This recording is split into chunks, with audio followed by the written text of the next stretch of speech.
Prime एक situation थी कश्मीर के ऊपर, उससे हम हट गए। वजीर आजम को बेशर्म कहा जा रहा है, वजीर आजम के सामने खड़े होकर कहा जा रहा है कि वजीर आजम ने पार्लियामान को गुमराह किया, वजीर आजम ने खड़े होकर, और वजीर आजम के सामने खड़े होकर यह कहा जा रहा है कि क्या इस वजीर आजम को अवाम धक्का देकर बाहर निकालेगी, उसकी जमात धक्के देकर बाहर निकालेगी, या वजीर आजम खुद शर्म खाकर इस्तीफा देकर घर चला जाएगा?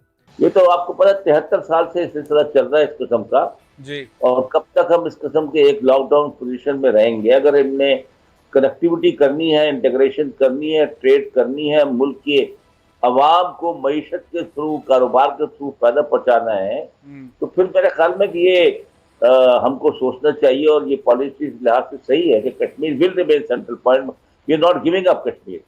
दूसरा ये कि आप ये देखिए कि चाइना के हिंदुस्तान से पिछले दिनों कितनी झड़पें हुई है लद्दाख में, और उनके बिजनेस इतना जबरदस्त है, इंपोर्ट एक्सपोर्ट उनके 100 बिलियन से ऊपर, कहीं ज्यादा उनका जो है आपस का ट्रेड है। अमेरिका और चाइना में कितनी ट्रेड वॉर चल रही है, सर जंग चल रही है, लेकिन उनका ट्रेड बेइंतहा उनका ट्रेड है। तो हम क्यों अपने आवाम को डिनाई करें, क्यों ना अपना कारोबार बढ़ाएं, क्यों ना अपनी मईशत को फरोग दें? तो ये इस लिहाज से ये पॉलिसी जो बनी है अच्छी है, लेकिन असली बात यह है पाकिस्तान में जी सर कि इसके पॉलिसी को इम्प्लीमेंट होना जरूरी है। पॉलिसी तो बन गई, उसके ऊपर इम्प्लीमेंट होना जरूरी है। अगर हम कहते हैं कि अब प्लानिंग कमीशन का आगे काम है कि इसको लेकर इसको आगे चले, देखे कि भाई ज़राअत के टारगेट हर साल क्या होंगे, डैम्स जो बनाने हैं, पानी का जखीरे बढ़ाने हैं, उसका क्या होगा और कंजर्व किस तरह होगा, बिजली की क्या रिक्वायरमेंट होगी। बिल्कुल सही कह रहे हैं। वैसे पॉलिसी जैसे नेशनल एक्शन प्लान की पॉलिसी बनाई, सब लोग साथ बैठे, उसके बाद एग्जीक्यूशन हुई और मुल्क के अंदर दहशतगर्दी का खात्मा हुआ, अब तक खात्मा हुआ। इसी तरह से इस पॉलिसी पर भी आप कहते हैं अमल दरामद होना चाहिए। बहुत बहुत शुक्रिया। पाकिस्तान के जो एडवर्सेरियल रिलेशंस थे जिन ममालिक के साथ, जहां पाकिस्तान चाहता है, अमन का ख्वाह है और अनकंडीशनल टॉक्स चाहता है, पर at the same time it takes two to tango. तो अगर इंडिया वो नहीं चाहता तो पाकिस्तान को वो तमाम हरबे जो हैं अपने तैयार रखने पड़ेंगे, वो तमाम टूल किट्स तैयार रखनी पड़ेंगी जिसमें कन्वेंशनल से लेके फुल स्पेक्ट्रम न्यूक्लियर डेटरेंस तक की पूरी का पूरा पैरामीटर है, ताकि अप्रोप्रिएट जवाब हो सके। बट ये सारी चीजें सिर्फ तब हो सकती हैं अगर हमारे पास एक स्ट्रॉन्ग सस्टेनेबल वाइबल इकोनॉमी है। आपकी टैंकों में पेट्रोल डलना है और वो पैसों से डलना है। अगर आपके पास पैसा नहीं होगा, आपकी इकोनॉमी स्ट्रांग नहीं होगी, तो आप एक फौज को जो है सस्टेन नहीं कर सकते। ठीक है, तो उसके लिए आपको इन सारी चीजों को बैलेंस करने की जरूरत है।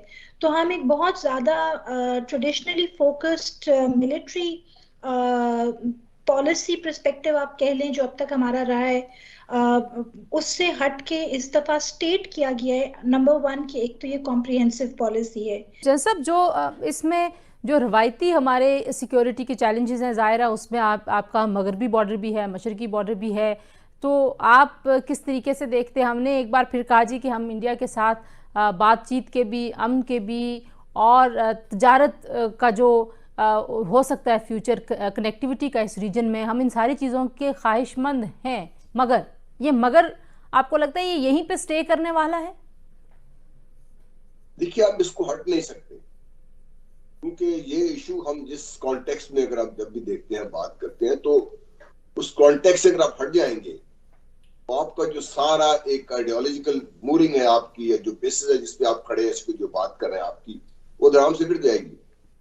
और फिर कौमें अपने जो मफादात हैं जिनको एक दफा तयन कर लेती हैं, उनको over a period of time आप प्रायोरिटाइज तो कर सकते हैं, डिफरेंट लेवल, डिफरेंट जगह पर खड़ा कर सकते हैं, but you can't give them up, number 1। Number 2, एक आर्गुमेंट ये भी होता है कि हम देखें जी लड़ाई लड़ ली, ये नहीं कर सके, वो नहीं कर सके, we should forget about it.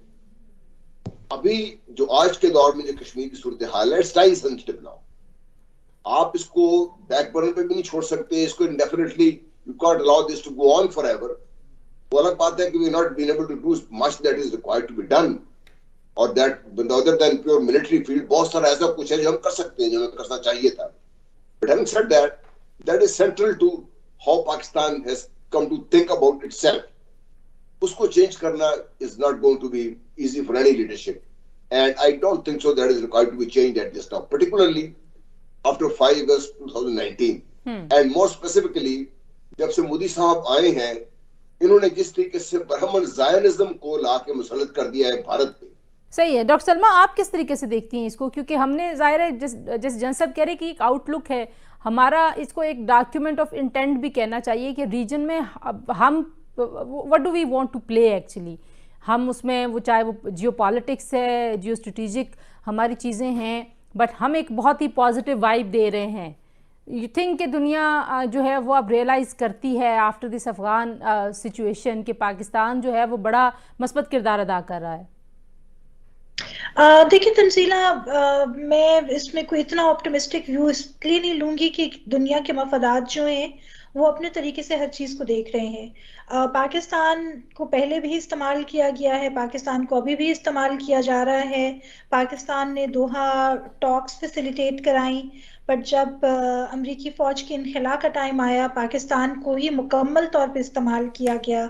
यहाँ से हर तरह की एश्योरेंस ली गई, लोगों को सेफ पैसेज पाकिस्तान के थ्रू प्रोवाइड किया गया, बट जाके अपनी कमजोरी का और अपने फेलियर का सारा जो बल्क था वो पाकिस्तान के कंधों पे डाल दिया गया, जिसमें बहुत सारी चीज़ों को लिया गया है, जिसमें जेंडर तक की बात की गई है जो कि पहले नहीं थी। और जो एक्सपर्ट पैनल्स जिनके साथ वर्किंग ग्रुप्स के साथ डिस्कशन हुई है उनमें जेंडर के भी पैनल्स थे जो कि विमेन पीस सिक्योरिटी पे भी बात करते रहे हैं, जेंडर की इशू पे भी बात करते रहे हैं, यूथ लीडर्स के साथ डिस्कशन की गई है।